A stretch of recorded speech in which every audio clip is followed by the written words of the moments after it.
Hi students, welcome to my Hindi language class.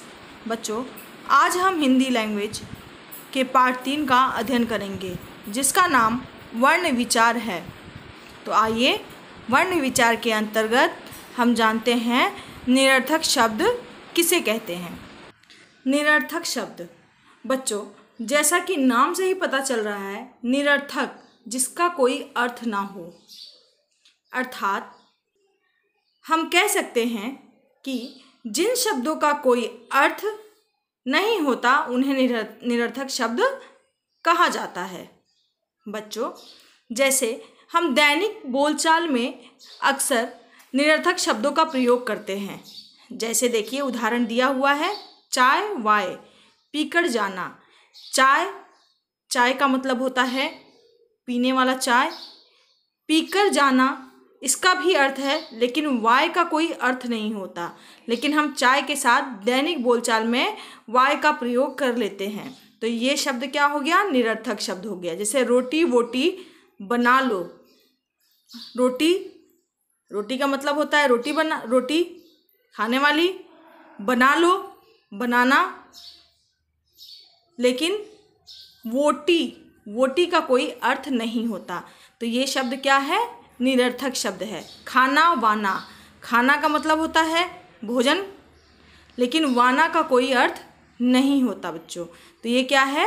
निरर्थक शब्द है। पानी वानी, पानी पीने वाला पानी, जल, और वाणी का कोई अर्थ नहीं होता, इसलिए ये शब्द निरर्थक शब्द है।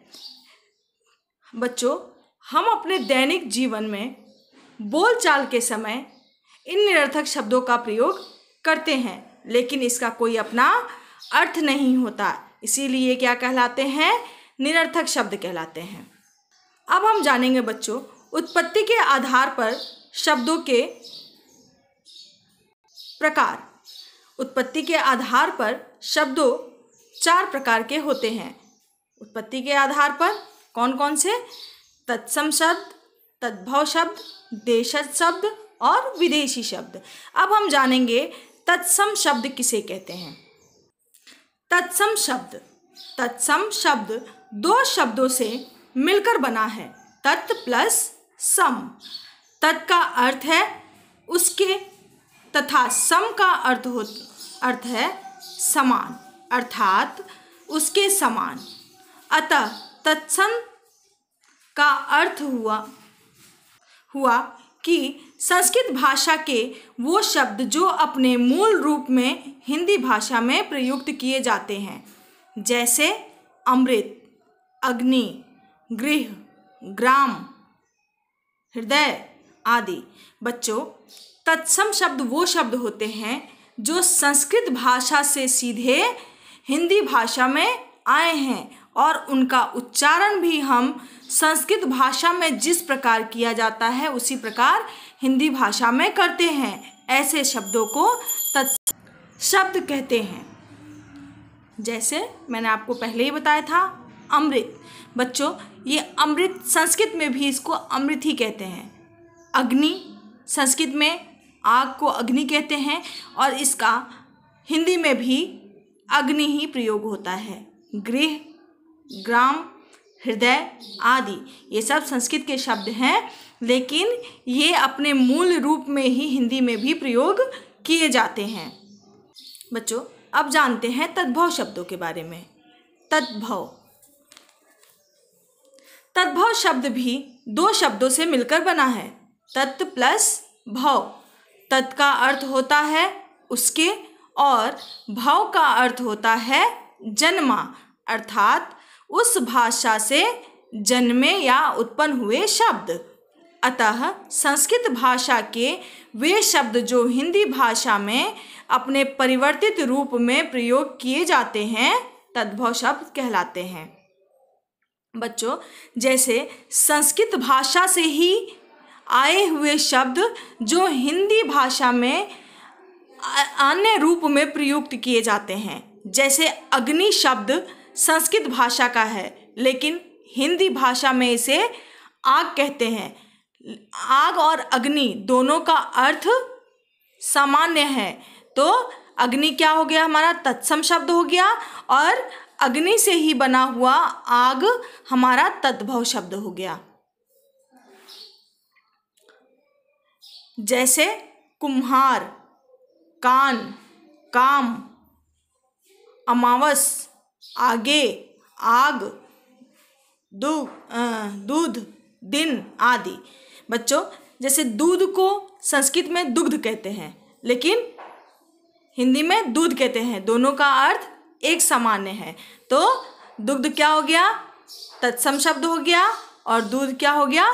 तत्भव शब्द हो गया। अब हम ये कह सकते हैं कि संस्कृत भाषा के वे शब्द जो हिंदी में आए हैं, किंतु उसके प्रयोग में उसके रूप का परिवर्तन हो गया है, ऐसे शब्दों को हम क्या कहते हैं? तद्भव शब्द कहते हैं। अब आगे है देशज शब्द। देशज शब्द किसे कहते हैं? देशज मतलब देश। देशज शब्द की उत्पत्ति भी दो शब्दों से मिलकर हुई है। देश, धन, ज। देश का तात्पर्य है वह स्थान जहाँ हम निवास करते हैं या जहाँ की हमें नागरिकता प्राप्त होती है। और ज शब्द का तात्पर्य जन्म लेने से है, अर्थात देश में जन्मा। अतः वे शब्द जो किसी स्थान विशेष के भौगोलिक परिवेश और बोली के आधार पर बने हैं, ये हिंदी भाषा के अपने शब्द हैं जो किसी अन्य भाषा से नहीं लिए गए हैं। जैसे जूता, खाट, पगड़ी, बासन, झंझट, खिड़की, लोटा, डिब्बा आदि। बच्चों, ये शब्द देशज शब्द वो शब्द होते हैं जहाँ पे हम रहते हैं, वहाँ के जिस परिवेश में हम रहते हैं वहीं के बोलचाल से जो शब्द उत्पन्न हुए हैं, जो हमारी भाषा से उत्पन्न हुए हैं, वो हमारे क्या हैं?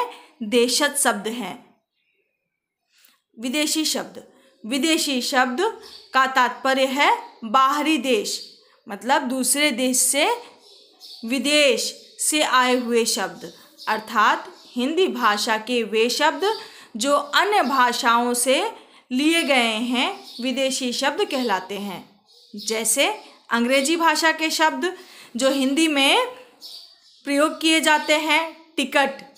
बच्चों, टिकट क्या है? अंग्रेजी भाषा का शब्द है, लेकिन हम इसे हिंदी में भी टिकट ही लिखते हैं। Train, truck, doctor, motor. जनवरी, फरवरी। बच्चों, जनवरी, फरवरी और इसके बाद मार्च, अप्रैल, मई, जून, जुलाई, अगस्त, सितंबर, अक्टूबर, नवंबर, दिसंबर। स्कूल, ये सब भी अंग्रेजी भाषा के शब्द हैं। आदि शब्द को विदेशी शब्द कहते हैं। जैसे अरबी भाषा के कुछ शब्द ऐसे हैं जो हिंदी में प्रयोग किए जाते हैं। जैसे अदालत, गरीब, जहाज, नज़र, दफ्तर, कुर्सी, औरत, मालिक आदि। ये कहाँ से आए हैं? अरबी भाषा से ये शब्द आए हैं और ये हिंदी में उसी रूप में प्रयोग किए जाते हैं। ऐसे ही फारसी भाषा के शब्द हैं जिंदगी, शिकायत, जिम्मेदार, कागज, बाजार, दुकान, बीमार आदि। ये फारसी भाषा से ये शब्द आए हैं और हिंदी में प्रयोग किए जाते हैं। तुर्की भाषा के शब्द कालीन, ताश, चम्मच, कैंची, कुली, लाश, तमाशा आदि। ये तुर्की भाषा के शब्द हैं। ऐसे ही बच्चों हम देखेंगे पुर्तगाली भाषा के शब्द पिस्तौल, तिजोरी, तौलिया, अलमारी, तम्बाकू, बाल्टी, साबुन, गोदाम आदि। ये तुर्की भाषा से शब्द हिंदी में आए हुए हैं। चीनी भाषा के शब्द लीची, पटाखा, चाय आदि। ये चीनी भाषा से शब्द हिंदी में लिए गए हैं। बच्चों, इसे आप एक बार फिर से ध्यानपूर्वक पढ़िए और याद कीजिए। धन्यवाद।